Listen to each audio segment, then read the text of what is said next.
नमस्कार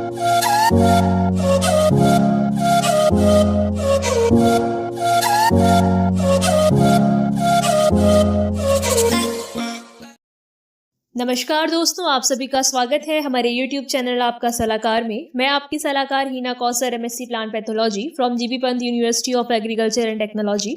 वर्तमान में मैं कृषि सलाहकार के पद पर कार्यरत हूँ। दोस्तों, आज हम आपको इस वीडियो में धान की पैदावार कैसी बढ़ाई जाए इस विषय में जानकारी देंगे। जैसा कि आप लोग जानते हैं कि अब आपका धान जो है बाली की अवस्था में आने वाला है, वह आ चुका है।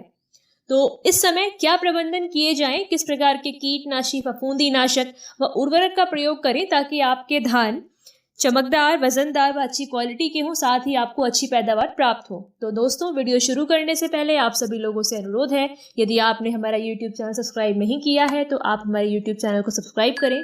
साथ ही वीडियो पसंद आने पर वीडियो को लाइक, कॉमेंट, शेयर करना ना भूलें। दोस्तों, जब आपका धान बाली की अवस्था में आने वाला होता है तो आपके धान को विशेष प्रकार के प्रबंधन की आवश्यकता होती है, जिसमें कि आपके धान को कीटों व रोगों से बचाने के लिए आपको एक इंसेक्टिसाइड व एक फंजीसाइड का स्प्रे कराना ज़रूरी होता है। तो दोस्तों, इंसेक्टिसाइड और फंजीसाइड को किस प्रकार से प्रयोग करना है व कितनी मात्रा का प्रयोग करना है, वो आपको इस विषय में बताएंगे। सबसे पहले दोस्तों, आप जानते हैं कि जो धान में, जब वो धान बाली की अवस्था में आने वाला होता है तो उसको मुख्य रूप से कीटों में फुदका और गंदी बग इसको मुख्य रूप से हानि पहुंचाते हैं। उसके अलावा यदि रोगों की बात करें तो रोगों में आपका गर्दन तोड़ रोग और फॉल्स स्पॉट, जिसको हल्दी रोग भी कहा जाता है, यह रोग मुख्य रूप से धान को प्रभावित करते हैं। तो दोस्तों, जब आपके धान में बालियां आने वाली होती हैं, यानी कि बूटिंग स्टेज, जब बाली गाप के अंदर ही होती है, उस समय पे आप एक इंसेक्टिसाइड और साथ में एक फंजीसाइड का स्प्रे अवश्य कराएं। जिसमें कि उदाहरण के तौर पर यदि आप एक इंसेक्टिसाइड में एसीफेट लें 75% SP, जिसकी 650 से 1000 ग्राम मात्रा प्रति हेक्टेयर में स्प्रे कराई जाती है। उसके साथ ही आप हेक्साकोनाजोल 5% SC, उसकी भी 1000 ml मात्रा प्रति हेक्टेयर की दर से दोनों को मिला करके एक साथ स्प्रे करा सकते हैं। इनके स्प्रे से आप जो है फुदका, गंदी बग, गर्दन तोड़ व हल्दी रोग जो होता है, फॉल्स स्पॉट जिसको कहा जाता है, उससे बच सकते हैं। इसके अलावा भी आप चाहें तो इमिडाक्लोप्रिड 17.8% SL की 150 ml मात्रा प्रति हेक्टेयर की दर से प्रयोग करा सकते हैं व उसके साथ ही आप प्रोपिकोनाजोल 25% EC की 500 ml मात्रा प्रति हेक्टेयर की दर से स्प्रे करवा सकते हैं। तो दोस्तों, ये कॉम्बिनेशंस इंसेक्टिसाइड और फंजीसाइड के, इन्हें आप जो है आपस में मिला करके स्प्रे करा सकते हैं। इनके आपस में मिलाने से आपके फसल को कोई नुकसान नहीं होगा व इसकी एफिकेसी में कोई असर नहीं पड़ेगा। तो ये कॉम्बिनेशन है जिसका आप प्रयोग करा सकते हैं ताकि आप अपनी फसल को इंसेक्ट और फंगस दोनों से बचा सकें।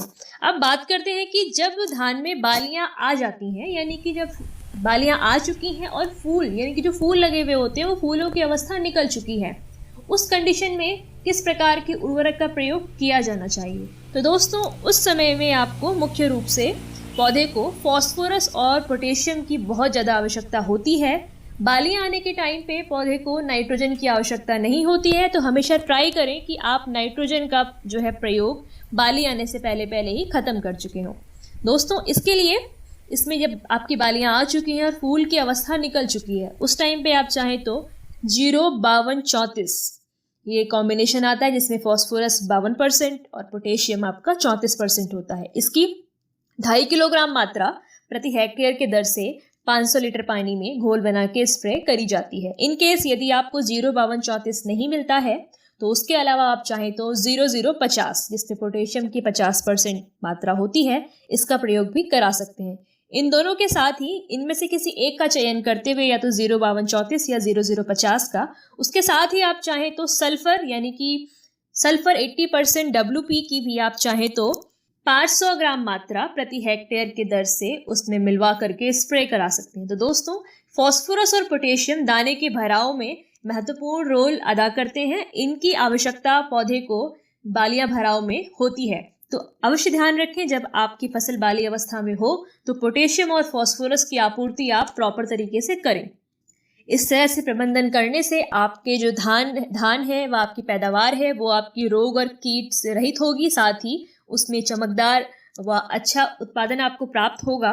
दोस्तों, अब बात करते हैं कि कुछ मुख्य रूप से क्रियाकलापों की जो धान में करना आवश्यक है। दोस्तों, दोस्तों एक बात का ध्यान रखें, जब आपके धान में बालियां आ रही हैं तो उस समय में आपको खेत में पानी का लेवल बना के रखना है। कम से कम 2 इंच पानी आपके खेत में हमेशा भरा रहना चाहिए जब आपके धान में बाली की अवस्था चल रही होती है, क्योंकि बाली की अवस्था में धान के पौधे को विशेष रूप से पानी की आवश्यकता होती है। उसकी कमी ना होने दें। यदि आप कमी करते हैं तो आपकी धान की पैदावार ऑटोमेटिकली घटनी शुरू हो जाती है। तो ध्यान रखें कि अब जब आपका धान बाली की अवस्था में है तो उस खेत में 2 इंच पानी का लेवल हमेशा बरकरार रखें। उसके साथ ही आप पानी देना तब बंद करेंगे जब आपके खेत में आपको लगता है कि 50% जो आपकी खड़ी फसल है उसमें पीलापन आना शुरू हो गया है, वो अब जो है बढ़ चुकी है मैच्योरिटी की तरफ। मतलब अब उसको आप जो है मतलब वो परिपक्व अवस्था में आने वाली है, तो आप खेत में पानी लगाना रोक देंगे। लेकिन उससे पहले ऐसा करना खेत के लिए नुकसानदायक होगा।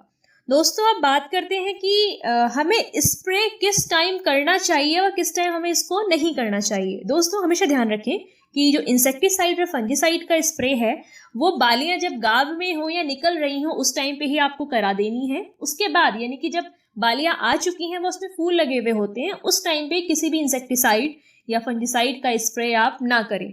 दूसरा ये कि जो उर्वरक का मैंने आपको बताया कि जो पानी में घुलनशील उर्वरक हैं जैसे कि 05234 या 0050, इनका स्प्रे तब करें जब आपकी बालियां निकल आ चुकी हो, उनकी फूल वाली अवस्था खत्म हो चुकी हो, वह बालियों के अंदर दूध बनना शुरू हो चुका हो, दुग्ध अवस्था आ रही हो। उस टाइम पे आपको जो है इन पानी में घुलनशील पोटेशियम व फास्फोरस के फर्टिलाइजर्स का स्प्रे करना चाहिए।